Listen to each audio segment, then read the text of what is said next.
Les doy la bienvenida a todos en nombre de Extensión Cultural de la Universidad Finisterra, del Observatorio de Asuntos Internacionales de la Universidad y la Escuela de Periodismo y Comunicaciones. En conjunto hemos organizado este conversatorio al que denominamos Venezuela post-Maduro y el nuevo escenario internacional. Tras la captura de Nicolás Maduro, son múltiples las interrogantes que se han generado respecto al futuro del chavismo y lo que va a pasar en la zona, en Venezuela, la oposición y lo que viene hacia adelante. Es por esto que tenemos con nosotros de panelistas a Samuel Fernández, embajador y profesor titular de Derecho Internacional de la UCEN y la UNAV y profesor de la Academia Diplomática, a Guido Larsson, analista internacional y académico del Instituto de Humanidades de la Universidad del Desarrollo, Alberto Rojas, director del Observatorio de Asuntos Internacionales de la Universidad Finisterra, y moderará esta conversación Vanessa Cárdenas, investigadora del Observatorio de Asuntos Internacionales y académica de la Escuela de Periodismo y Comunicación de la Universidad Finisterra. Vanessa, muy buenas tardes. Buenas tardes, muchas gracias, Lupe, y bueno, muy buenas tardes a todos los que nos acompañan en un día histórico que desde hace mucho tiempo se preguntaba uno cuándo irá a caer el régimen, irá a caer y en qué circunstancias. Entonces, cuando vimos este paso a paso de Donald Trump desde la escalada discursiva hacia Nicolás Maduro y Venezuela, seguida ya por el nombramiento del narcotráfico como un delito equiparable al terrorismo y después el nombramiento de Nicolás Maduro como el líder de un cártel que de alguna manera fue justificando el despliegue del Comando Sur masivo en el Caribe. Bueno, se sabía que algo iba a pasar y que iba a ser relativamente pronto, por lo que decía Donald Trump. Así que mi pregunta va dirigida a el embajador Samuel Fernández. ¿Hay algo de sorpresivo en la captura de Maduro, en la forma, en las consecuencias, en los objetivos o el tiempo en que ocurrió? Sin ninguna duda que ha sido en parte sorpresivo y en parte no, porque estaba muy preparado y ha venido de largo tiempo. Yo lo estoy, quisiera mirarlo desde un punto de vista tal vez poco ortodoxo. Quisiera poner primero una situación internacional que es la que a mi juicio en- eh, provoca o atiende la situación de Venezuela. Y no al revés, porque también existe al revés, sucede en Venezuela e incide en el campo internacional. Ese campo internacional que sabemos está, yo lo veo en distintos escenarios. Un primer escenario importante, donde están las tres grandes potencias, cada cual haciendo lo suyo, cada cual ilegal, cada cual con sus aliados, y que por supuesto ha tenido ahora una mayor participación desde hace tiempo, desde que asume Donald Trump Estados Unidos. Pero entendamos bien, ese campo está reservado casi exclusivamente a esas grandes potencias. Se pelean y se entienden, tienen negociaciones en distintos problemas, guerras que están pendientes, etcétera. Además, a mi entender, se puso algo en evidencia, no de responsabilidad totalmente de las grandes potencias, sino del propio régimen de Maduro en su momento. Fue él quien colocó el tema venezolano en el sistema de esas grandes potencias y en el problema de ellos. Él fue a buscar las alianzas con Rusia, con China, con Irán. Entonces, de manera directa, metió a Venezuela en el gran tablero de ese escenario de las grandes potencias. Y han actuado. Gran parte de lo que está haciendo Estados Unidos se puede justificar, no todo, pero buena parte, el cómo y demás ya son detalles menores, que por cierto inciden, pero que no son los decisivos, el por qué actúa. Y de esta manera, Donald Trump, buscando cuáles son las causas, cuáles son los motivos para poder actuar de la manera que lo ha hecho en Venezuela, probando varias etapas, la etapa de la presencia de esa flota, luego los bloqueos, luego los petroleros, luego, en fin, todo lo que sabemos en las etapas hasta llegar a la operación directa de Maduro. Si lo miramos así, vemos que en ese escenario hay varias cosas que son consabidas. Mucha declaración, mucha amenaza, mucha retórica. Pero en definitiva, ¿dónde está la realidad? Algunas de las grandes potencias, China, Rusia fundamentalmente, van a actuar en Venezuela desafiando a Estados Unidos. No lo creo. Luego, esas grandes potencias a su vez van a aprobarlo, no, porque habían compromisos previos que había el propio Maduro solicitado y obtenido. Enseguida, entre ellas están, y voy a ponerlo de manera muy cruda, Venezuela vale la pena para una confrontación internacional entre las grandes potencias o una guerra mundial, tampoco lo veo posible. Entonces, ese escenario se está moviendo, el principal, de una manera determinada. Luego vemos otro escenario, que es uno de menor rango, podríamos decir. Allí está Europa, allí está con sus problemas amenazado por Rusia, está el escenario de China, que a su vez tiene otros objetivos, y lo sabemos muy bien, en Taiwán y el Mar del Sur, y que también tiene su propia dinámica. Pero una Europa disminuida que ya no es tomada totalmente en cuenta, que trata de buscar una unidad, que cuesta mucho tomar decisiones, y que cuando actúa lo hace solamente de manera muy tibia, porque cuesta coordinar todas las posturas. Y luego hay otro escenario.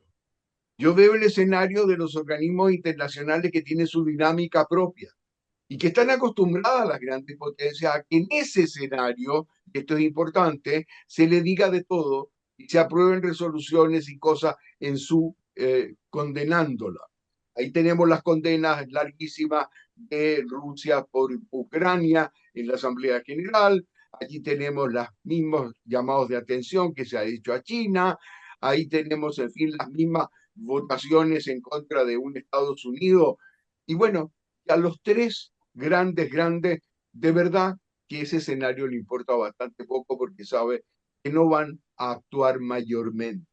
Con un Consejo de Seguridad que bien sabemos está paralizado por los vetos que todos conocemos de sobra y que por supuesto va a continuar en su nivel. Y el otro escenario, más pequeño, pero que es un escenario que está quedando como residual, es la región latinoamericana, dividida en un comienzo cada vez aceptando más la acción norteamericana en distintos grados. Por supuesto que no hay el apoyo ni hay el aplauso generalizado, porque es evidente que tiene que preservar principios, derechos y demás, pero hay apoyos, algunos explícitos, y va quedando solamente algunos pocos, unos incondicionales, que estamos hablando de Cuba, Nicaragua y algunos otros, y otros que están en posiciones intermedias. Hay otro escenario más, que también lo veo, y que es necesario tocarlo así, brevísimamente. Es el del derecho internacional. Se ha invocado enormemente y se ha dicho que, por supuesto, está atenta contra todo ese derecho que bien conocemos, el ortodoxo, el clásico, el de siempre.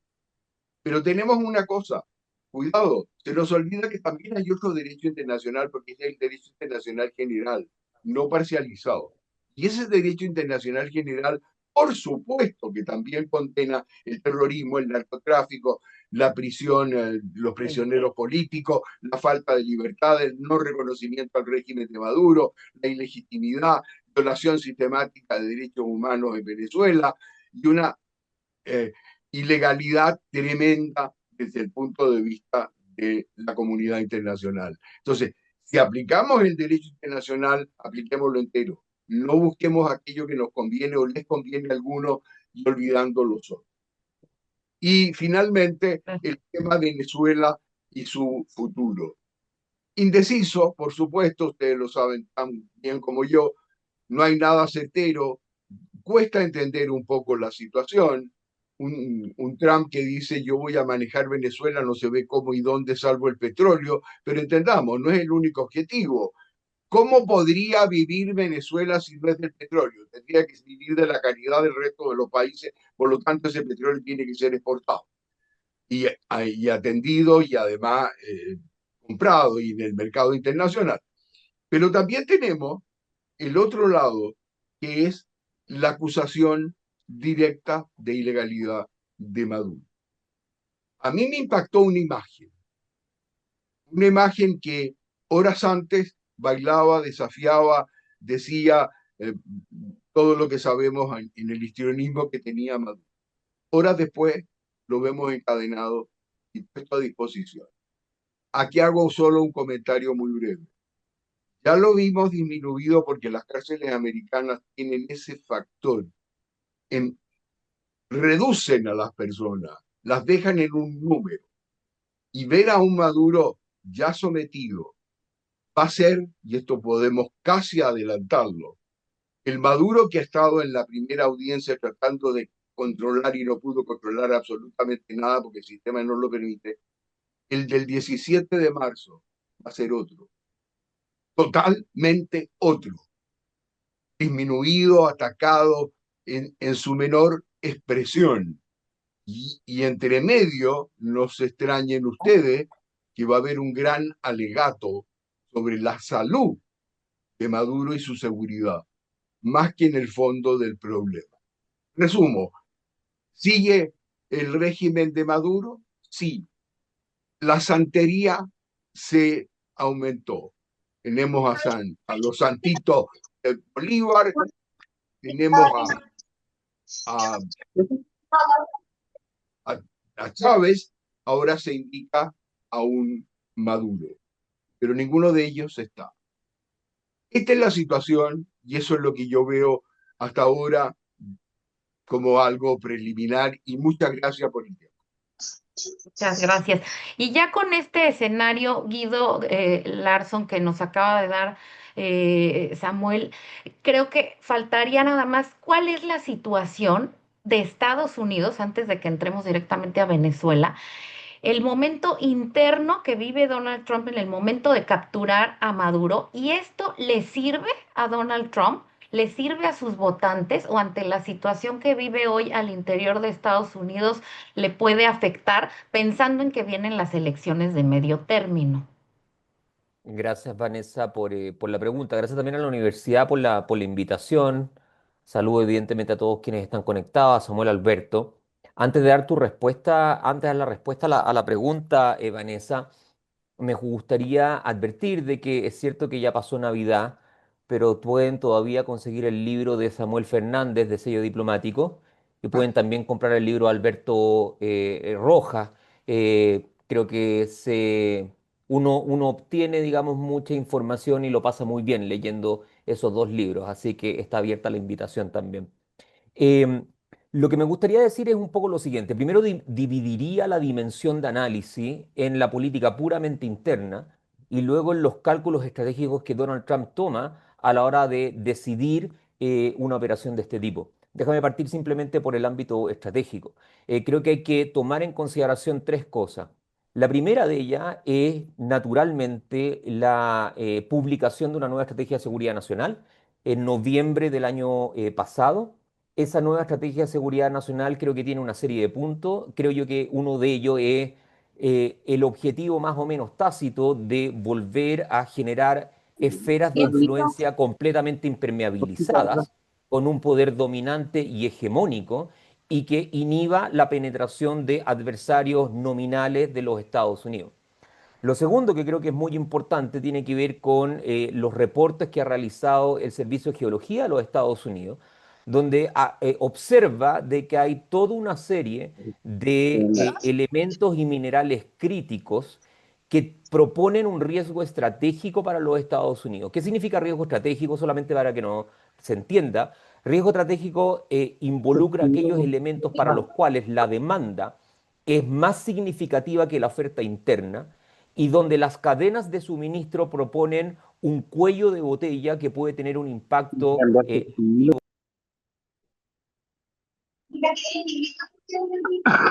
Se silenció a Guido, hay que poner Sí, nuevamente el micrófono.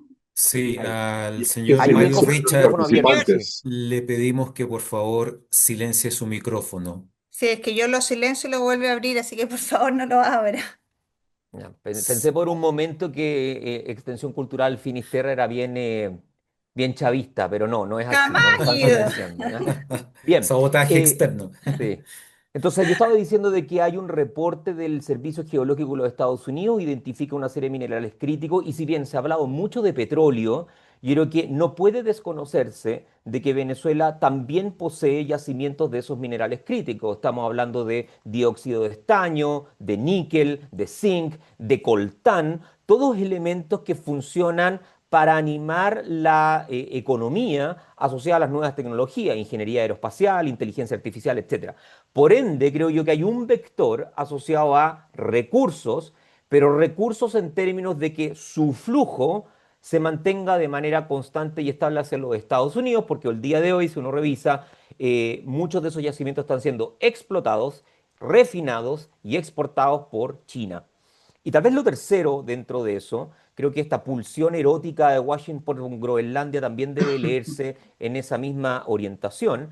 Está asociada a lo que Samuel Fernández también describía. Creo que debe entenderse en un ámbito de competencia geopolítica a nivel mundial, donde estamos reconfigurando los parámetros que han permitido hacer sentido tal vez a los últimos 80 años de relaciones internacionales a nivel mundial. Ahora, esa es la dimensión general. Ahora, yendo directamente a la pregunta de Vanessa, fíjate que mi impresión es que de hecho la palabra terrorismo, la palabra narcotráfico y la palabra petróleo son nociones fácil y rápidamente entendibles por la opinión pública norteamericana. Entonces creo que también hay una lectura en términos de cómo hay una narrativa que trata de justificar la intervención haciendo ver finalmente a esa opinión pública conceptos que son muy familiares. Estamos escuchando de esto desde la guerra del Golfo Pérsico, ¿me entienden?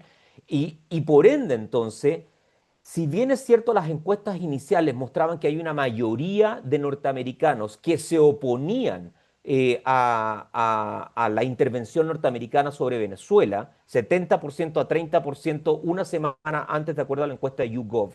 Lo cierto es que hoy día los intereses de los estadounidenses, a mi modo de ver al menos, y particularmente del trumpismo, están más concentrados en cuestiones de orden económico. Y por ende, entonces, si este tipo de intervención contribuye a mejorar la posición económica norteamericana mediante control directo e indirecto de recursos, mediante control o gestión de la oferta de hidrocarburos, o mediante eventualmente este nuevo posicionamiento estratégico evitando la penetración china o la Federación Rusa, puede incluso tener un impacto político. Ahora, es cierto, creo yo, la insinuación de la pregunta. En noviembre de este año hay elecciones de medio término, se va a renovar el Senado, se va a renovar parte de la Cámara de Representantes, y hay que ver ahí si es que a noviembre de este año vamos a seguir discutiendo al respecto y si va a tener suficiente inercia el tema para generar un impacto político a nivel doméstico. Pero nótese lo que ha estado ocurriendo. El Congreso está básicamente en silencio. La Corte Suprema, está fundamentalmente pasmada, pero no haciendo una crítica abierta a Donald Trump. Y no se ve por dónde, al menos yo no lo veo así, de que haya intentos de impeachment o intentos de cuestionamiento mediante veta jurídica a Donald Trump. Entonces creo yo que también Donald Trump se encuentra algo impermeabilizado en su propia posición, pero claro, creo que es muy temprano, el choque ha sido muy fuerte y muy inmediato, y hay que observar si con el correr de las semanas, particularmente cuando comienza a tenerse claro cuál va a ser la naturaleza del régimen con posterioridad, si eso puede traducirse en un cuestionamiento o una crítica a la política interna de Donald Trump. Gracias, Guido. Y nuevamente le pedimos, por favor, al señor Richard tener un poco de cuidado porque se activa su micrófono y no podemos oír a los panelistas. Alberto, ya yéndonos directamente a Venezuela, se habla de que la operación militar fue impecable, pero el futuro de Venezuela incierto. Pareciera que quedó el chavismo sin Maduro, pero que nada ha cambiado y que los venezolanos hoy tienen esta sensación agridulce.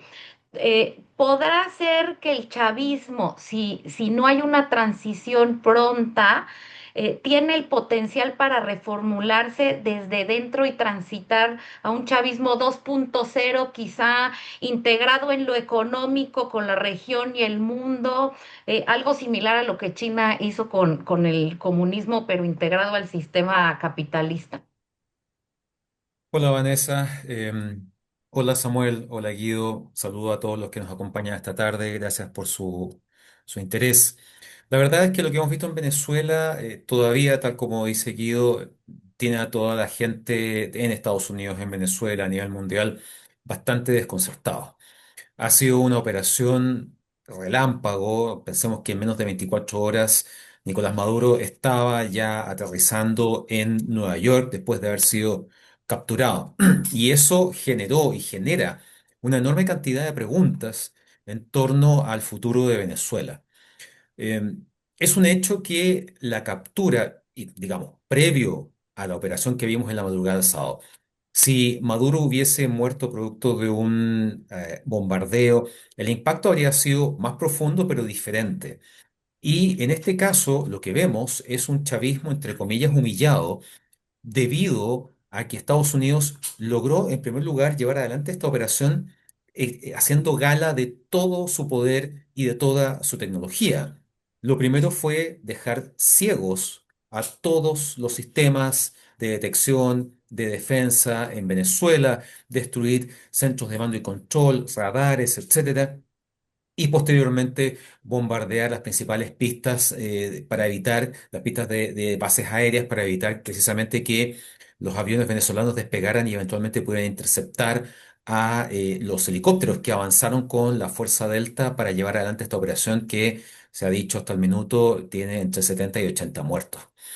En ese marco, vale la pena señalar que estamos asistiendo a una operación más allá de la captura de Maduro. Estamos hablando de un plan, una estrategia que se va a ir desarrollando a lo largo de los diferentes de los meses, años quizá. Trump, cuando habla en la tarde del sábado desde Mar-a-Lago, no le pone fecha a nada. No habla simplemente de la relación que va a tener ahora con Venezuela. Amenaza directamente a Delcy Rodríguez diciéndole que si no hace lo que Estados Unidos quiere, su destino va a ser peor que el de Maduro. Y pone a Delcy Rodríguez además en una posición sumamente compleja, porque recordemos que las primeras imágenes son de ella con el Consejo, ¿verdad?, de Ministros, muy dura, exigiendo la devolución de Maduro, y horas más tarde la vemos hablando de cooperar con Estados Unidos en una decisión que probablemente debe ser muy difícil y que debe haber sido producto de una larga, profunda y compleja conversación, si no discusión, al interior de la cúpula chavista, sobre todo para no mostrarse como alguien que aparentemente acepta las presiones de Estados Unidos, pero que en el fondo tampoco quiere mostrarse como alguien que traiciona el ideario chavista, sobre todo a partir de todas estas versiones respecto a que ella habría viajado a Doha para de algún modo fraguar o acordar la entrega de Maduro, lo cual la deja en una posición abiertamente de traición. Aquí me parece muy importante y me llamó mucho la atención, sobre todo lo que ha dicho el presidente Trump en términos de cómo su gobierno está aplicando o intentando aplicar al menos, porque esto puede cambiar mucho en poco tiempo, puede descarrilar respecto a todo lo que estamos hablando hoy. Está aplicando, me parece, las grandes lecciones que Estados Unidos ha aprendido, sobre todo en este siglo, con experiencias como Afganistán e Irak. Dos guerras particularmente desgastadoras en el marco de la guerra contra el terrorismo iniciada tras los ataques de Al-Qaeda del 11 de septiembre del 2001. Estados Unidos invade Afganistán en octubre de ese mismo año en busca de Osama Bin Laden, con el objetivo de destruir los campos de entrenamiento y las bases de operaciones de Al-Qaeda en Afganistán, facilitadas por los talibanes. Pero posteriormente, el 2003, en un muy mal cálculo político y estratégico, decide abrir un segundo frente en la guerra contra el terrorismo, invadiendo Irak, generando la caída de Saddam Hussein e iniciando un frente que hasta ese minuto parecía completamente innecesario y que le trajo profundas y graves consecuencias. Hay que recordar que murieron más de 400.000 soldados estadounidenses. Los propios estadounidenses dejan de contar la cantidad de víctimas iraquíes. vemos en ese caos que se produce tras la invasión y producto del derrocamiento y posterior captura de Saddam Hussein, el inicio de una lucha intestina entre chiitas y sunitas, la injerencia de Irán, en fin, una serie de elementos que van transformando a Irak en un territorio que se parece cada vez más a un Vietnam del siglo XXI. Y todas esas lecciones las ha aprendido Estados Unidos y al parecer esto es lo que está aplicando. O sea, en primer lugar, no a la invasión, no al despliegue masivo de tropas, porque en el fondo ya Estados Unidos ha entendido que sabe cuándo entran, pero no cuándo salen. Y sobre todo, el costo que eso implica. Además, recordemos lo que fue la intervención en Irak. Una de las primeras medidas, sobre todo a partir de la figura de Paul Bremer, que es esta especie de procónsul, esta especie de gobernador estadounidense de Irak, que lo primero que hace es dar de baja toda la planilla de empleados públicos de Irak, que eran los expertos en el funcionamiento del aparato estatal. Y después, incluyendo, por ejemplo, el área tan importante y sensible como es el Ministerio del Petróleo. Y después sigue con las Fuerzas Armadas y desbanda las Fuerzas Armadas iraquíes, inyectando cientos de miles de soldados con experiencia militar, con experiencia en manejo de armas, explosivos, emboscadas, etcétera, que pasan a engrosar la resistencia iraquí. Y eso es lo que en gran medida agrava la situación de Estados Unidos en Irak en ese momento. De esta manera, Trump, ¿qué hace? Dice, no vamos a desbandar el gobierno venezolano, lo vamos a mantener intacto para que Venezuela mantenga estabilidad y haya un orden. Nos vamos a entender con quién tiene el poder. En términos políticos, evidentemente con el partido gobernante y la figura de Delcy Rodríguez. Y en términos prácticos, con quién controla las Fuerzas Armadas, que básicamente es Vladimir Padrino, quien se supedita a la autoridad de Delcy Rodríguez hasta el minuto.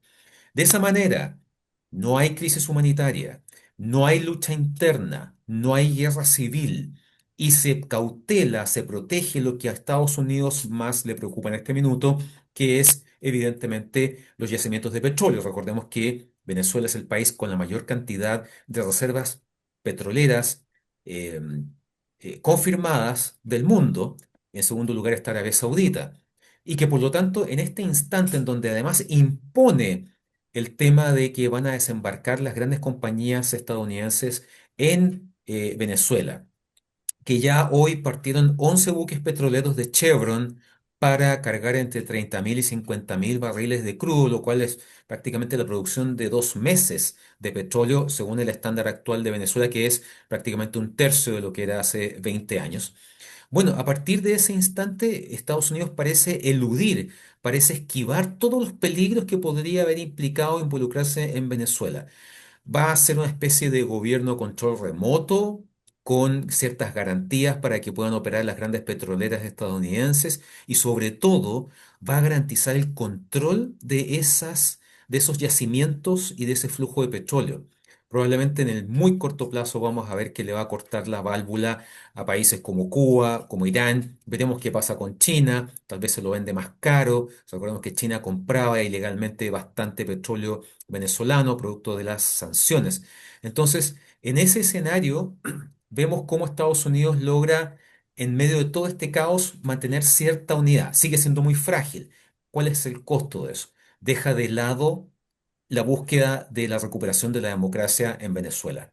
La posterga de manera indefinida, la lanza hacia el futuro sin una fecha exacta y saca de la ecuación, saca de este escenario a figuras como Edmundo González y María Corina Machado.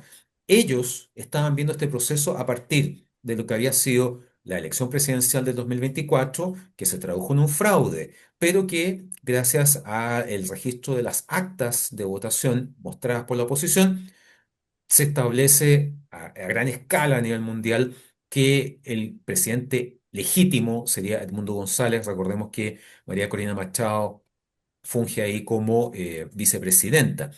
Y eso es muy grave, porque en el fondo el país, la Venezuela con Chávez y la Venezuela sin Chávez se siguen pareciendo mucho. Y cuando vimos a toda esta enorme cantidad de ciudadanos venezolanos en Chile y en otros países de América Latina diciendo hago las maletas y vuelvo, la verdad es que es una decisión más emotiva que práctica. Muchos ya han hecho su vida acá, muchos ya tienen contratos de trabajo, tienen a sus hijos ya matriculados para, en el caso de Chile, comenzar sus clases en marzo. Las expectativas de que el éxodo venezolano comience a revertirse son muy bajas. Y por el contrario, la posibilidad de que el gobierno chavista permanezca en el poder largo tiempo, en tanto cumpla una función útil para Estados Unidos, es muy alta. Gracias, Alberto. Y retomando esto de que era necesario pactar justamente con el chavismo para evitar una transición violenta, evitar que Estados Unidos tuviera que desplegar militares y que ahora sí fuera criticado directamente por una invasión, Samuel. Comete un error en no integrar de alguna manera a Edmundo González y a María Corina, que gozan de, si no bien de un control del territorio, sí de una buena parte de autoridad moral entre los venezolanos. O este golpe y el que diga Donald Trump que es impopular se puede traducir en una verdad y que se vaya otra vez desinflando como ya le ha pasado tantas veces a la oposición venezolana, de tal manera que eso también vaya alargando y debilitando el proceso hacia una futura transición, ya sea con elecciones o con traer a Edmundo González. Y parto dándole de nuevo las gracias a Alberto y a Guido. Han sido maravillosas sus exposiciones y a la Universidad Finisterra por la oportunidad. Lo dije, pero todavía no se estaba grabando. Vamos a lo que me pregunta y que por supuesto es sumamente importante. En parte ya Alberto lo ha diseñado. Yo lo veo igual. ¿En qué sentido? En el sentido de que una cosa es lo que se podría querer, incentivado por cierta prensa, y otra lo que realmente se podría hacer. Aquí es donde está imperando un realismo descarnado. Ambos están fuera en este momento de Venezuela. El mundo ha oscilado en España, sin peso real de llegada política. Y María Corina, con todo su ejemplo y su fuerza moral, tampoco tiene esa influencia. Al contrario, ha tenido que estar en la clandestinidad.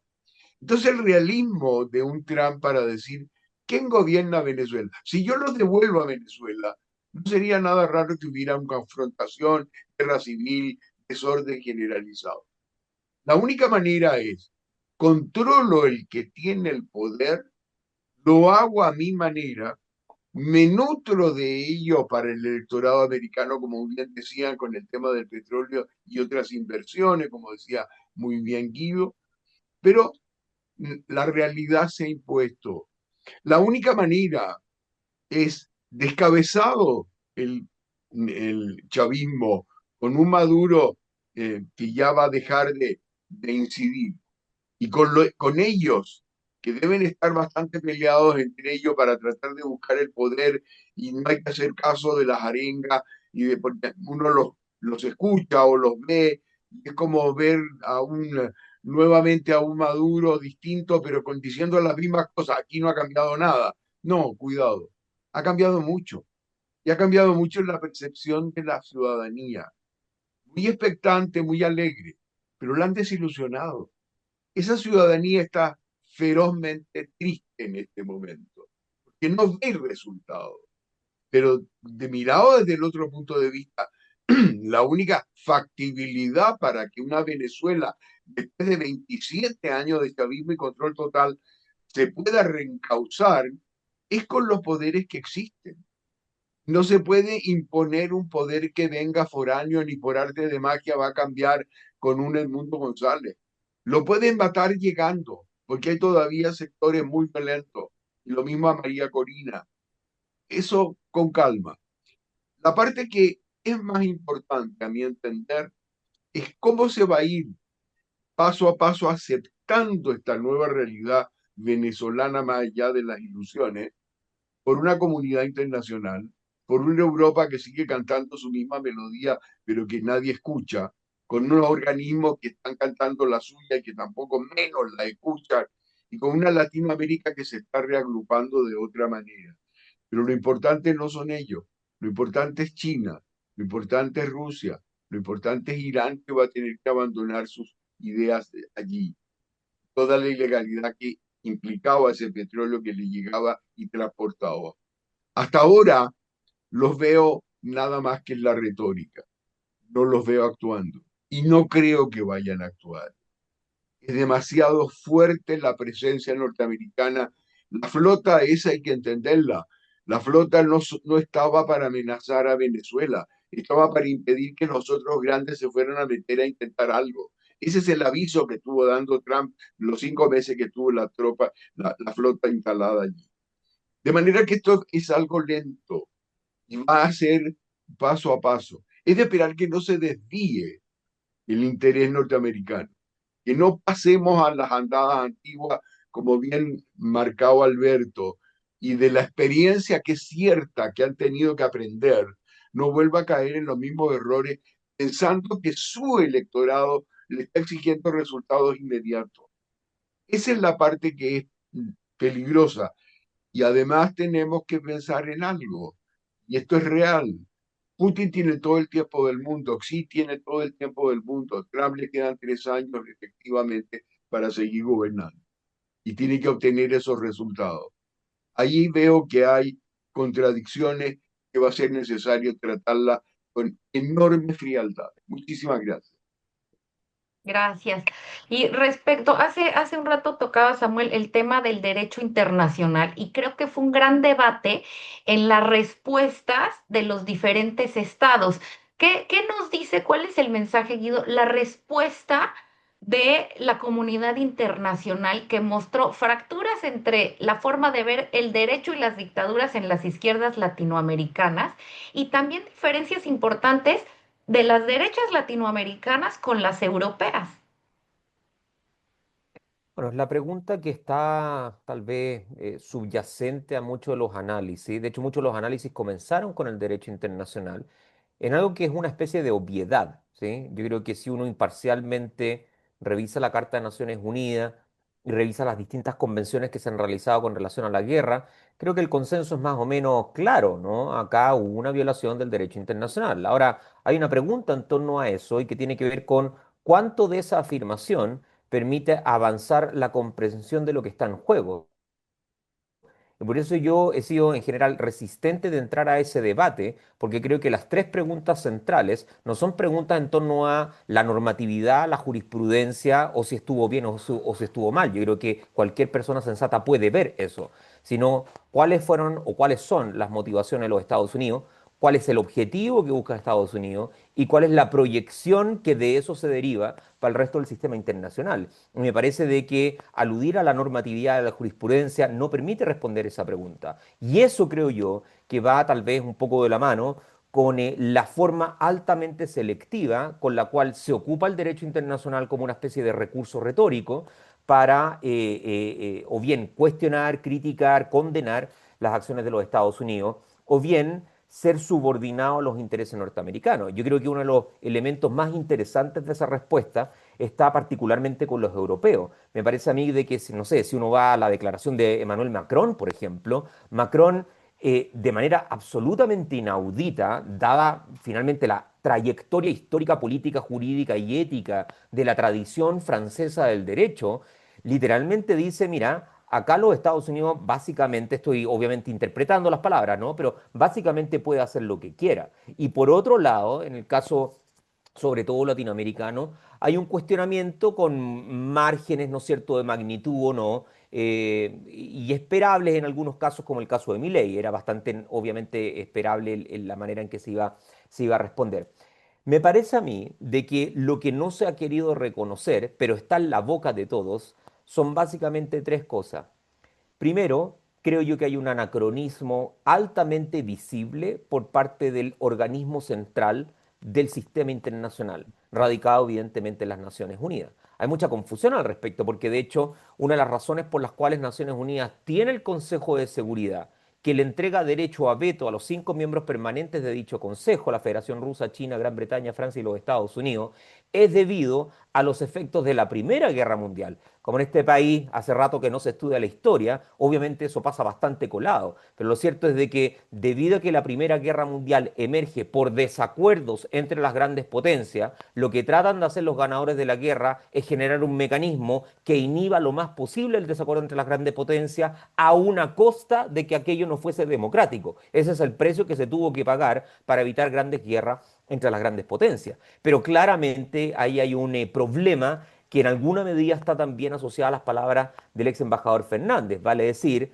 de qué manera las herramientas que te entrega el derecho no han sido capaces de resolver situaciones graves de violación a los derechos humanos, no solamente en Venezuela, sino que en todos los lugares del mundo. Lo segundo, ligado evidentemente a eso, se encuentra en una decisión absolutamente explícita por parte de Washington. Yo recomiendo a la audiencia que si no ha visto la entrevista que el periodista Jake Tapper de CNN le realizó a Stephen Miller, jefe de asesor de seguridad nacional de los Estados Unidos, puesto que ocupó en su momento Henry Kissinger, solamente para que hablemos de la magnitud del rol que está teniendo. Stephen Miller dice, somos una gran potencia, nos comportaremos como una gran potencia. ¿Qué es lo que está diciendo eso? Está diciendo, para Estados Unidos, de facto, el derecho internacional le es irrelevante.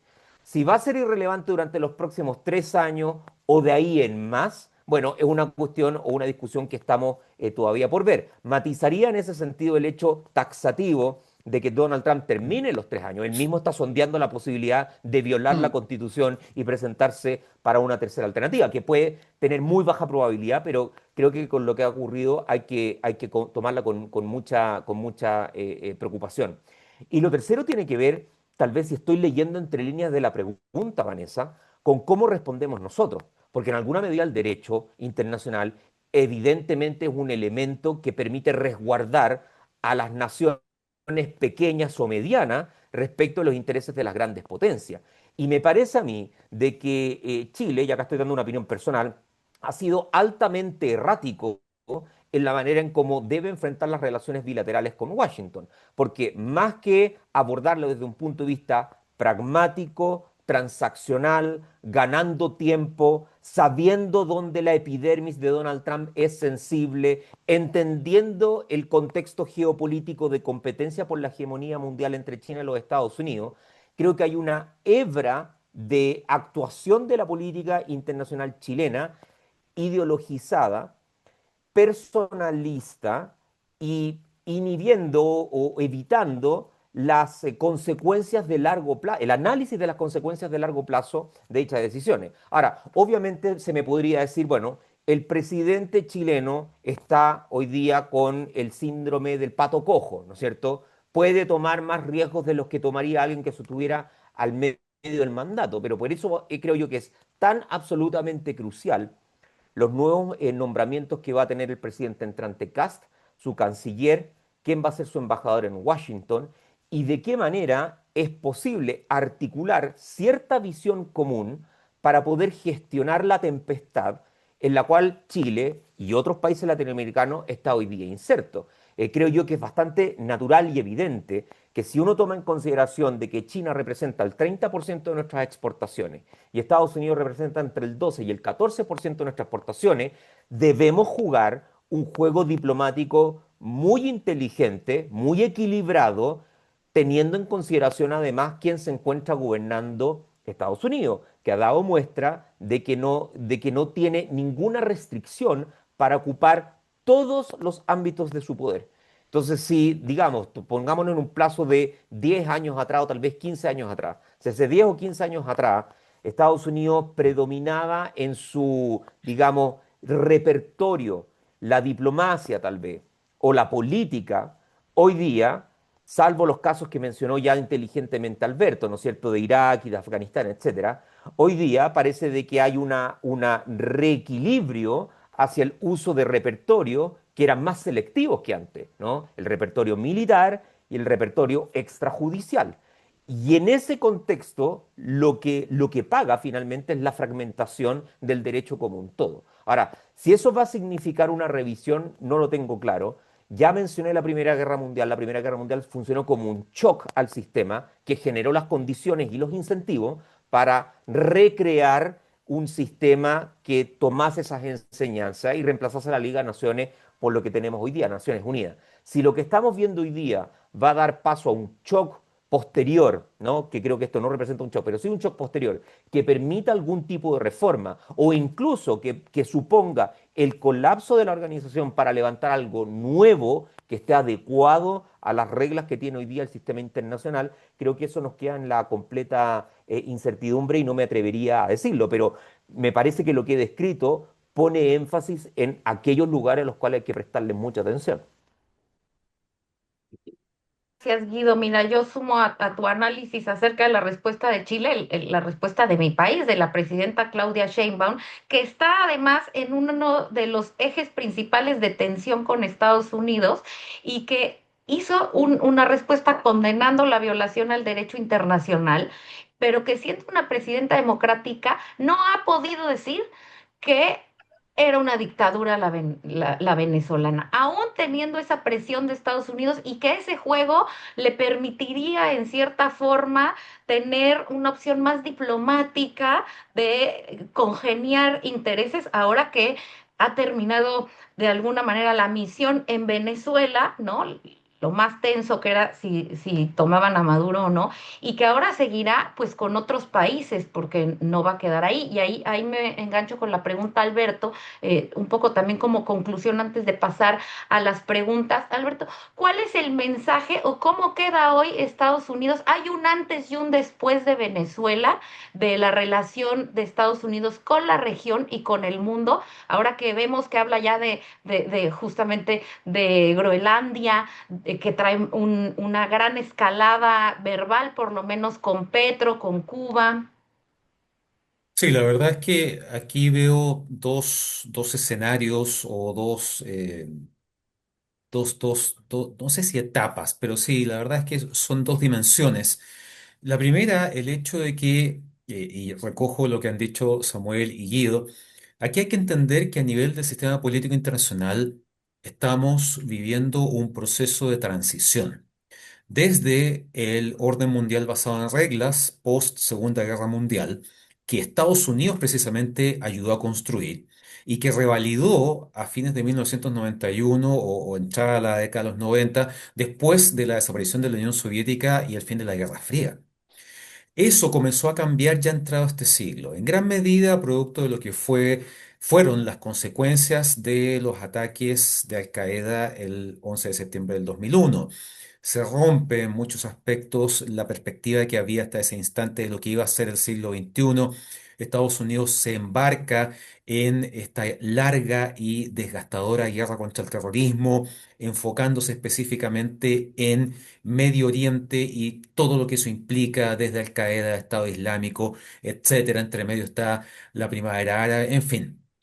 El punto es que en ese tiempo el resto del mundo siguió funcionando. América Latina se acostumbró a que Estados Unidos ya no estuviera tan presente en la región. Vemos países, grandes potencias como China y Rusia, que aprovechan esta especie de distracción o esta ocupación de Estados Unidos en torno a la guerra contra el terrorismo para aumentar su presencia en términos económicos, comerciales. Lo vemos en América Latina, fundamentalmente China. Y al mismo tiempo vemos una Rusia que empieza a sacar cálculos preocupantes, pero que evidentemente eran parte y son parte de la mirada que tiene Vladimir Putin en términos de cuál es el costo real de actuar a gran escala contra Europa, no directamente contra Estados Unidos, pero sí contra sus aliados. El hecho de que Rusia le arrebata la península de Crimea a Ucrania el 2014 y las consecuencias de eso son muy pobres, son muy débiles, hacen que evidentemente Putin diga, si este es el costo que tengo que pagar, lo acepto, y se prepara para una invasión a gran escala a partir de febrero del 2022. Todo esto va generando un cambio enorme que se ve profundizado en gran medida por la llegada de Donald Trump en su primer mandato y el regreso de Donald Trump a la Casa Blanca en enero del año pasado. Entre la primera versión de Trump y la segunda hay diferencias importantes, sobre todo tomando en cuenta que en este segundo mandato, que próximamente el 20 de enero va a cumplir recién un año, el énfasis, el interés de Donald Trump en la política exterior ha sido mucho mayor que en la de su primer periodo, en donde estuvo mucho más volcado hacia adentro de Estados Unidos. Tal vez es producto de los intereses propios de Trump, el equipo que lo acompaña, el haber aprendido cómo funcionaba este mundo político vinculado a la presidencia y tal vez eligiendo hacer en este segundo mandato todo lo que todo lo que no había podido hacer en ese primer mandato. Ahora, en ese contexto, lo que estamos viendo es que este orden mundial basado en reglas que ya venía afectado por diferentes aspectos, o sea, la invasión a Irak, la crisis subprime, la primavera árabe, etcétera, una serie de factores que van erosionando el orden mundial, la crisis profunda y constante de Naciones Unidas. Eh, Guido lo decía muy bien, Samuel también. Estamos viendo unas Naciones Unidas absolutamente paralizadas, inoperantes. Naciones Unidas arriesga convertirse en irrelevante, en gran medida porque el corazón de la ONU necesita un trasplante urgente. Me explico. Los miembros permanentes del Consejo de Seguridad son los vencedores de la Segunda Guerra Mundial y posteriormente, a poco andar, el pequeño club de las primeras potencias con armas nucleares. Hoy esa estructura, esos componentes del Consejo de Seguridad no representan el mundo del siglo XXI. ¿Por qué en el Consejo de Seguridad no están como miembros permanentes Japón, Alemania, India, Brasil, México, etcétera? Eso es un tema sumamente complejo que se va a ir agravando cada vez más. Y lo que vemos es que con Trump ahora lo que se está empezando a construir o intentando construir es un nuevo orden mundial basado en esferas de influencia, monopolizadas por las grandes potencias y en donde existe una especie de acuerdo subsumido o subyacente en términos de que si tú no te metes en mi esfera de influencia, yo no me meto en la tuya. Y esa señal es particularmente grave, porque eso perfectamente le puede dar la señal a Putin de que en el fondo él se puede quedar con Europa del Este o que China podría querer invadir Taiwán. En ese aspecto, Trump en estos días ha mencionado muchos países en cada una de sus alocuciones. Ha hablado de Cuba, ha dicho que Cuba va a caer, pero que no va a caer en términos militares, que probablemente no vamos a ver un despliegue militar como el que hemos visto ahora en el Caribe. Pero lo cierto es que efectivamente si Trump empieza a cerrarle la válvula de petróleo a Cuba, que ya lleva varios años en una crisis energética y económica profunda, en donde hoy en La Habana hay cortes de electricidad de 5 a 9 horas diarias y que están afectando no solamente la economía local, sino lo que hace poco era la gallina de los huevos de oro, que era la industria turística. ¿Quién vaya a querer ir a un resort en Cuba para que le tengan un corte de electricidad de 5 a 9 horas? En ese sentido, Cuba está en primera fila y porque además, recordemos quién es el secretario de Estado hoy en Estados Unidos, Marco Rubio, quien probablemente por un tema personal, histórico, familiar, tiene a Cuba en la mira, pero porque además él tiene aspiraciones presidenciales. Él está esperando ser candidato para la elección presidencial de noviembre del 2028 y que sabe que va a tener que disputar la nominación republicana con el vicepresidente J.D. Vance. Obviamente Vance y Rubio son muy distintos, ocupan cargos muy diferentes. El vicepresidente Vance, su importancia es asistir a las actividades o participar de las cosas en las cuales el presidente no puede ir, pero sobre todo reemplazarlo en caso de que fallezca por causas naturales, sea asesinado, quede incapacitado, etcétera. Marco Rubio tiene una ventaja muy grande frente a Vance. Él puede mostrar todos los días de lo que es capaz y no cabe la menor duda de que también en lo más profundo del corazón de Trump, la idea de que durante su mandato el régimen comunista de Cuba caiga, el régimen nacido en 1959 caiga, solamente va a agregar más párrafos a su biografía en el contexto de la historia. Podemos pensar en Nicaragua, me parece que lo de Colombia no me queda tan claro. Si bien es cierto, la relación entre Gustavo Petro y Trump ha sido muy mala y ambos se han encargado de agravarla, Hay que recordar que Petro sale del gobierno ahora. Hay elecciones presidenciales en algunos meses más. Por lo tanto, y lo más probable es que el próximo gobierno colombiano no sea de izquierda. Por lo tanto, gastarse en una operación, en un bloqueo, en embargo, etcétera, con Colombia, al menos desde esta vereda, no se entiende mucho. Y lo de Groenlandia me parece que es particularmente preocupante porque al comienzo, cuando Trump como presidente electo hablaba de Groenlandia y hablaba de recuperar el Canal de Panamá y cambiarle el nombre al Golfo de México por el Golfo de América y hacía una serie de cosas, mucha gente sonreía y decía, bueno, Trump siendo Trump. Pero lo cierto es que hoy ya nadie se ríe, sobre todo después de lo que vimos el fin de semana. Y la preocupación no solamente es en Groenlandia, es en Dinamarca. Recordemos que Groenlandia es un territorio autónomo que es parte del Reino de Dinamarca. Dinamarca es parte de la Unión Europea, es parte de la OTAN.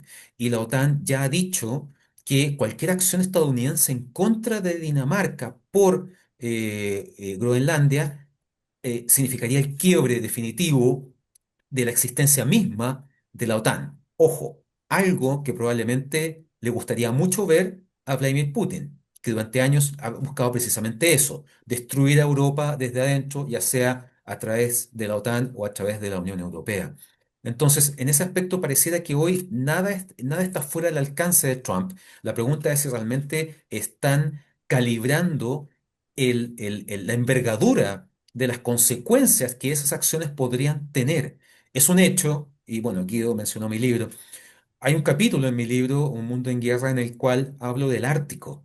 El Ártico es el escenario de la próxima guerra, no sé si mundial, pero al menos entre Estados Unidos, Rusia y China. Y eso que China no tiene fronteras con el Ártico, pero sí es un escenario particularmente estratégico por el tema de las nuevas rutas que se están abriendo producto del calentamiento global, por las reservas petroleras. Rusia ya ha tomado el control de gran parte del Ártico que está dentro de sus fronteras en términos mucho más estratégicos. Ha reabierto bases cerradas de la Unión Soviética, aumentó la cantidad de tropas, aumentó la cantidad de rompehielos, etcétera. Y probablemente por eso los grandes halcones que están hoy en la Casa Blanca ven a Groenlandia, que fue una obsesión de Trump en su primer gobierno, pero que también Estados Unidos ha perseguido desde los tiempos de la Segunda Guerra Mundial y del presidente Truman.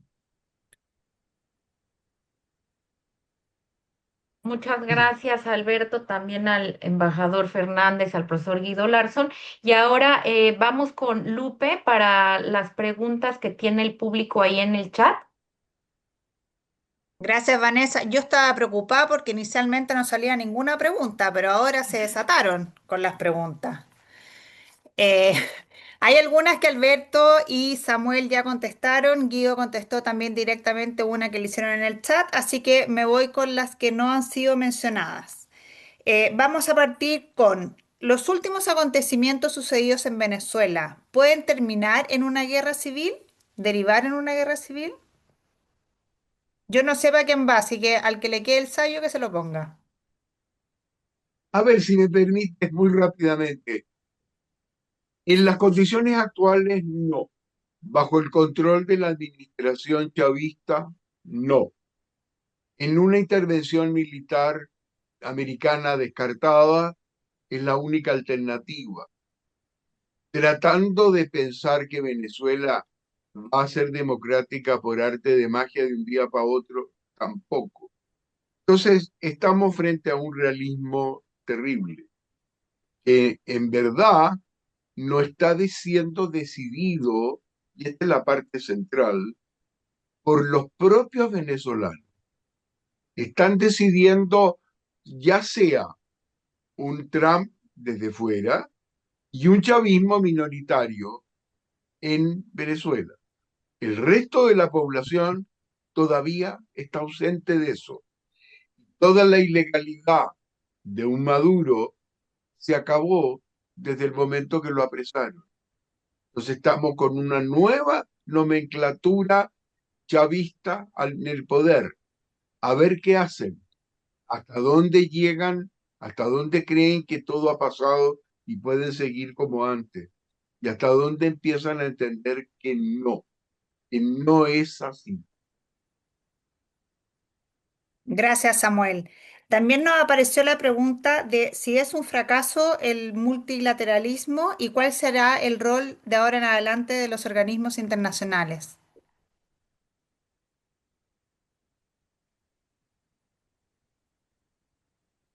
Si quieres, yo respondo esa pregunta. Gracias, Alberto. El multilateralismo sin duda que está en jaque, a pesar de que existe consenso, sobre todo entre países como Chile, como los países de América Latina, etcétera. Europa también defiende fuertemente el multilateralismo. Lo cierto es que está en una situación muy difícil. Cada vez se vuelve más complejo, sobre todo cuando no existe un apoyo unánime a esta idea de poder colaborar más que en enfrentarse. Y lo cierto es que los organismos internacionales como Naciones Unidas, ni hablar de la Organización de Estados Americanos, que ha sido prácticamente invisible en todo esto, están en jaque. Y si bien uno podría ver en ese aspecto una crisis, las crisis también son oportunidades. Si efectivamente la comunidad internacional logra salir de esta especie de pantano en el que se encuentra, este inmovilismo, y reactiva a estas organizaciones, podrían aportar un valor enorme. El problema en gran medida es que estas instituciones, estos organismos, son lo que los países que las integran quieren que sean. Naciones Unidas no tiene un presupuesto propio, no tiene un gobierno propio, no tiene un ejército propio, depende de todos los países que la integran. Y sobre todo, si tenemos en el corazón de la ONU, que es el Consejo de Seguridad, dos categorías de miembros, porque el Consejo de Seguridad son 15 miembros, 10 no permanentes que van rotando cada 2 años. Chile ha sido parte del Consejo de Seguridad varias veces. Y tenemos 5 permanentes que yo los mencionaba, ¿verdad? Estados Unidos, Rusia, China, Reino Unido y Francia, con la diferencia de que todos pueden votar a favor, en contra o abstenerse, pero los miembros permanentes son los únicos que pueden ejercer el derecho a veto, bloqueando cualquier iniciativa, discusión, sanción, etcétera. Entonces, y ojo, que desde los años 90 que se viene hablando de la necesidad urgente de reformar el Consejo de Seguridad, pero evidentemente nadie que tenga el poder y estos 5 miembros permanentes lo tienen, lo quiere diluir, lo quiere compartir, no quieren perder cuotas de poder. Mientras eso pase, la presión va a seguir aumentando hasta que la olla explote. Gracias, Alberto. Guido, te toca a ti ahora. Misma Ap- pregunta. ¿Aprovecharán este momento los países de América Latina, de Latinoamérica, para reforzar sus fronteras, tal como lo ha hecho Colombia? Bueno, yo creo que el reforzamiento de las fronteras obedece a distintas causas de aquellas que podrían explicarse por los Estados Unidos. Desde luego, nuestro gobierno entrante ha dicho de que eso va a ser una política de Estado, pero que se encuentra asociado al tema migratorio. Tal vez leyendo un tanto entre líneas, me parece de que acá, diciéndolo en términos económicos, acá hay una inflación asociada a presupuesto de defensa probablemente en todo el mundo.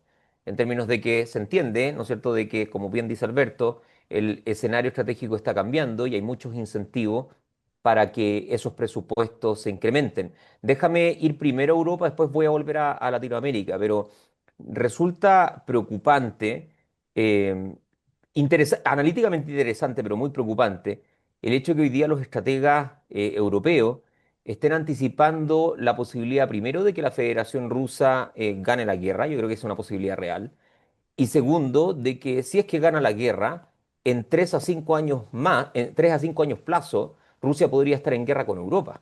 Esto obviamente manifiesta lo que hemos estado comentando, ¿no es cierto? De que acá hay esquirlas a todo nivel, desplegadas, por cierto, a partir de la crisis venezolana, pero que vienen con anterioridad, y que demuestra entonces que los esquemas de apoyo mutuo, de defensa, de seguridad internacional también comienzan a cambiar. Y en el caso latinoamericano, curiosamente, es tal vez un incentivo para volcarse a cierta posición común.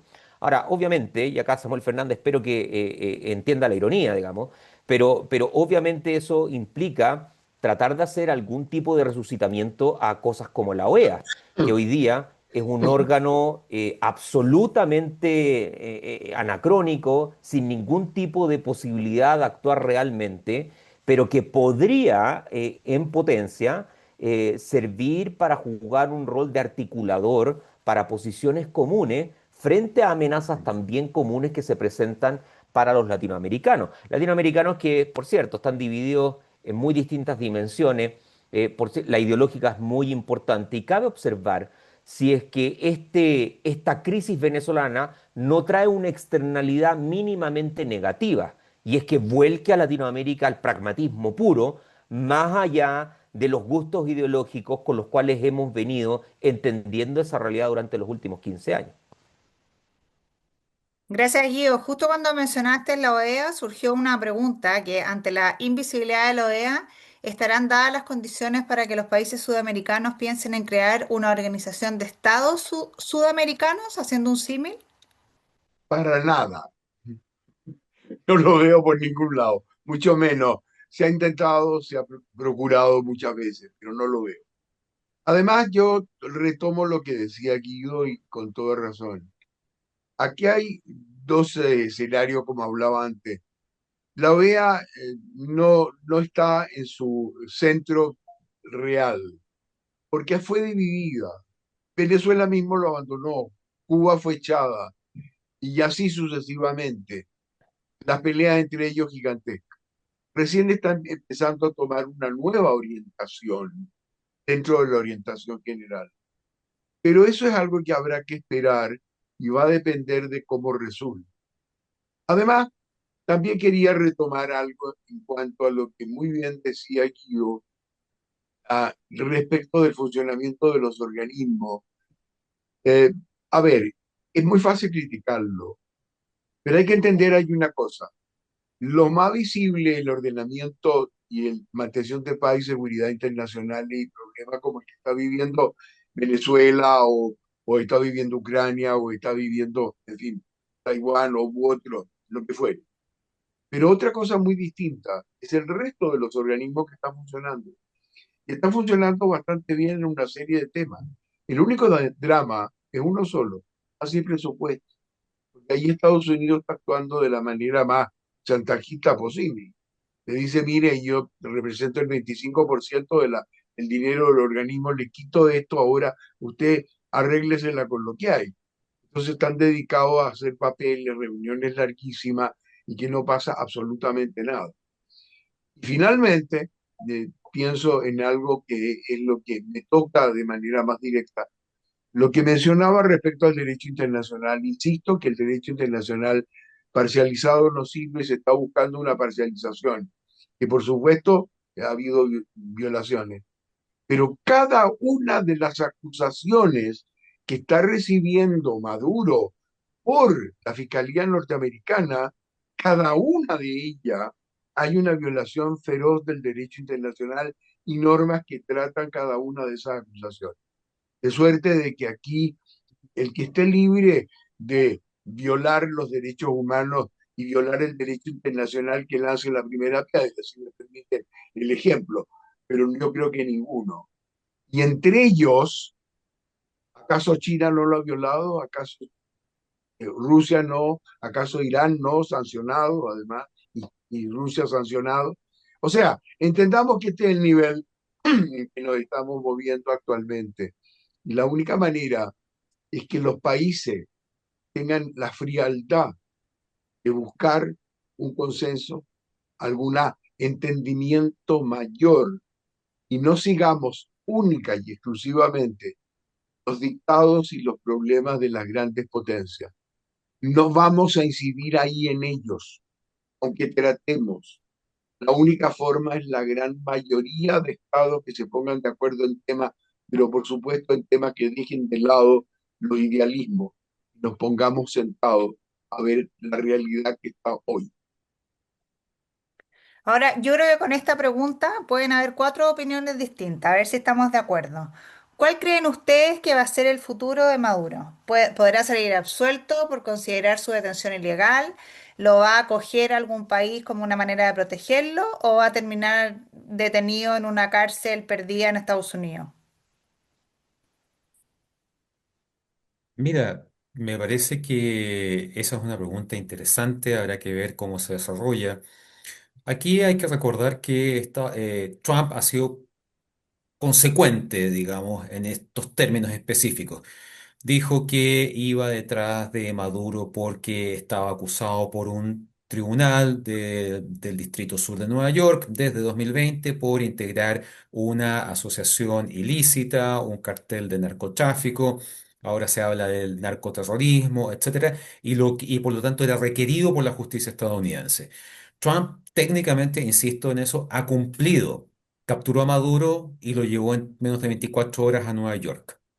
Este lunes se presentó ante el tribunal, el juez le leyó a él y a su esposa los cargos, son cargos distintos, y en ese contexto lo que vemos es que lo más probable es que se inicie un juicio en primer término muy largo. Podría durar un año y medio. Aquí hay mucho trabajo de por medio, sobre todo tomando en cuenta que a lo largo de todos estos meses el gobierno estadounidense lo que ha hecho ha sido decir que Maduro pertenece al cartel de los soles, etcétera, etcétera, etcétera. Ahora la fiscalía tendrá que mostrar las pruebas de eso. Y la parte defensora se encargará precisamente de torpedear todas esas pruebas y demostrar que Maduro es inocente. Y detallo eso básicamente porque es importante recordar que en este minuto Nicolás Maduro no está en manos de la Fuerza Delta, no está en manos de, eh, no sé, el Departamento de Estado, qué sé yo. Está en manos del sistema judicial estadounidense. Y que Estados Unidos es una democracia. Por lo tanto, esto tiene múltiples, no sé si giros, ¿verdad? Pero aristas. Y en ese aspecto hay que recordar que si todo lo que se ha dicho efectivamente es cierto, Maduro debe tener una cantidad enorme de información útil e importante Ah, para la DEA, para la CIA, para el propio la Secretaría de Estado, la Secretaría de Defensa, y a lo mejor esos datos, nombres, fechas, lugares, cuentas bancarias, etcétera, le van ayudando a bajar la condena. Ignoro, porque no soy abogado, si eventualmente podría llegar a transformarse en una especie de testigo protegido y que termine cambiando su identidad, no lo sé, ¿verdad? Hemos visto otros casos de figuras que se terminan perdiendo en el sistema legal estadounidense y que al final no terminan, nadie los encuentra en ninguna cárcel. U otra opción es que en el fondo Maduro se ha convertido en una especie de escarmiento público y más allá, y cuando termine el juicio no termine sus días en esa cárcel en Brooklyn, sino en una cosa como la Supermax de Colorado, que es probablemente la cárcel más inexpugnable de Estados Unidos. Me parece que esos son escenarios, ¿verdad? Habrá que ver cómo avanza esto, que sin duda va a tener una atención mediática enorme, tal como lo vimos el lunes pasado en esta operación de traslado y regreso desde los tribunales. Guido. Complementando lo que dice Alberto, quizás puede ser interesante tomar la referencia de Noriega. Noriega Claro. también es capturado el año 89. Su juicio dura, si la memoria no me falla, dura 3 años. Él es juzgado el año 92. Entonces, también pensar de que este asunto puede resolverse rápidamente, yo creo que es un error. Yo creo que va a ser un juicio largo. En el caso de Noriega, él también fue acusado por narcotráfico. No, mentira. Él fue condenado por penas de narcotráfico y de extorsión a 40 años. Luego cumplió, fue extraditado a Francia y a Panamá para cumplir penas adicionales. Pero yo no sé si soy mal pensado, puede que sí, digamos, pero, pero, pero a mí me pasa por la cabeza lo siguiente. ¿Hay algún escenario en donde después de esta operación, que como hemos dicho, viola el derecho internacional, genera un choque en el sistema, etcétera, Maduro pueda ser considerado inocente? ¿Hay algún escenario donde Maduro sí, pueda salir libre caminando de vuelta a sí, Caracas? No sé, o sí, sea, ya, puede ser de que sea muy mal pensado y de que, ok, puede no, haber está perfecto. efectivamente una justicia imparcial, de acuerdo. Mire, Pero mi me- impresión, sí, complementando lo que decía Alberto, mi impresión es que va a ser juzgado y condenado probablemente a penas significativas de cárcel. perdón que me meta, pero ese sistema americano jurídico lo conozco. Yo mismo en alguna vez seleccionado para ser jurado en Estados Unidos, tuve que recusar porque era diplomático, pero lo conozco. ¿Y en qué sentido te sigo? Aquí hay que probar, porque fue muy claro cuando él dijo, había dos palabras. Si decía soy inocente, le corresponde a él probar que lo es. Si decía no soy culpable, le corresponde a la fiscalía probar. Y eso se hace hasta que se establezca el juicio final, que lo decide el juez y ahí se crea el tribunal con jurado y demás. Pero ¿dónde está el tema? El tema está en que va a colaborar y no te quepa duda que va a colaborar porque de héroe en el lugar donde está, con la presión que está recibiendo, con ese shock emocional violento de ser dueño de todo y verse encadenado en las condiciones más horribles, va a ceder, va a cantar, pero de memoria, no les quepa duda. Además, le van a pedir que cante y eso le rebaja la pena. Y puede haber sustituciones, puede haber un montón de otras. Lo que no está claro, y eso no se va a aceptar, porque jamás lo va a aceptar, es la invocación de sus inmunidades. Eso Mm. quedó fuera. Y si insiste Pollack o el otro abogado que ha contratado en ello, va a perder. No es ese el tema, porque ya está radicado, como muy bien decías tú, en la juridicidad de Estados Unidos. Y esa tiene un sistema propio, que se maneja de manera propia. Esta es la parte que hay que considerar. Y el personaje que va a ser juzgado y ella por su parte van a tener distintas apreciaciones. Puede que salga ella antes, y a lo mejor por razones de salud, y él por colaborar, y va a cantar, no me cabe ninguna duda, no le queda otra, o si no va a quedarse larguísimamente por 30 o 40 años preso. Ahora para terminar, la Yo pregunta... quería. Ay, Vanessa, perdona. Sí. Yo conozco un poco bien el tema de las cortes de Nueva York, del Ahí está. Distrito Sur y del Distrito Este, porque el personaje de mayor envergadura política que ha sido juzgado ahí fue el ex subsecretario de Seguridad Nacional de México, Genaro García Luna. Y de hecho, cuando uno lee el indictment, la acusación, es muy parecida los cargos y también, aunque todavía no han dado las pruebas, pero se ve que gran parte va a ser las declaraciones de otros imputados en Sí, narcotráfico ahí, y con eso, solo con declaraciones a Gerardo García Luna, le dieron 38 años de cárcel. Y ahí que aparece casi entre 15 y 20 veces el tema México. Uno de los grandes delatores de Maduro fue el cártel de Jalisco, digo, el cártel de Sinaloa, o sea, el Chapo Guzmán y sus hijos. El Chapo Guzmán negoció entregar a la otra cabeza del cártel de Sinaloa, al Mayo Zambada, a cambio de que sus hijos fueran testigos protegidos y dieran estas listas de narcopolíticos mexicanos y latinoamericanos que habían tenido vínculos con ellos.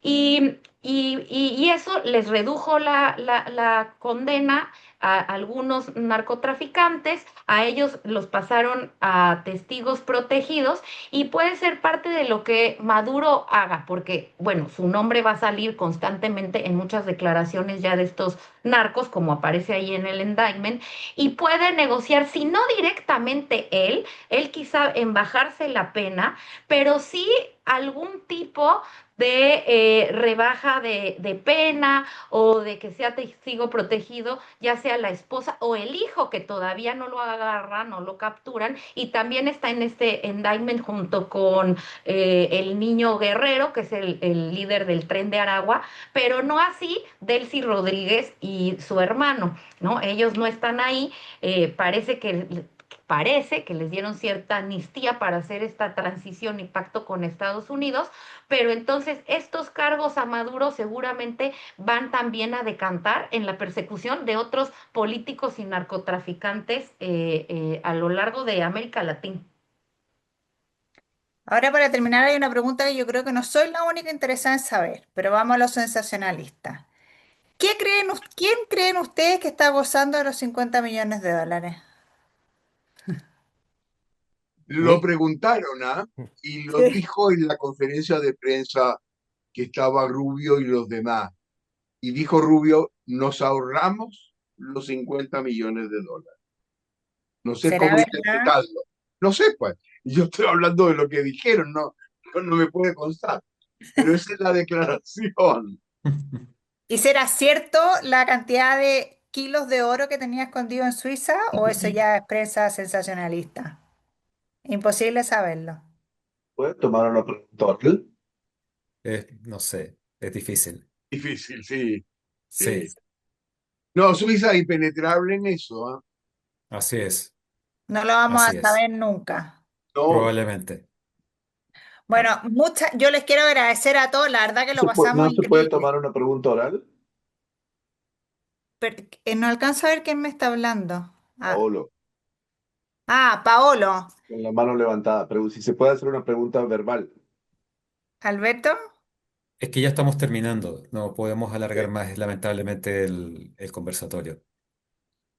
Pero yo creo que no tengo ninguna duda que vamos a volver, porque este tema da, y mientras nosotros sigamos aquí en la universidad trabajando, vamos a tener conversatorio. Así que, Paolo, la próxima vez dejas tu pregunta en el chat y la hacemos durante el tiempo.